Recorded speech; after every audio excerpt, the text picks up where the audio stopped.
In 1953, after several French military commanders failed to win any victories, a new French commander entered the fray. His name was General Henry Navarre. General Navarre devised a new approach.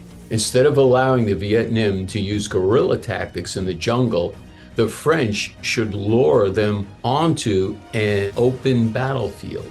The change would force Giap to fight with more conventional warfare and then lose because the highly trained and skilled French soldiers also had more and better weapons. After this epic but conventional battle, France could retake Vietnam. Navarre chose to stage his battle in an abandoned military base called Dien Bien Phu. Originally built by the Japanese, the base had fallen into despair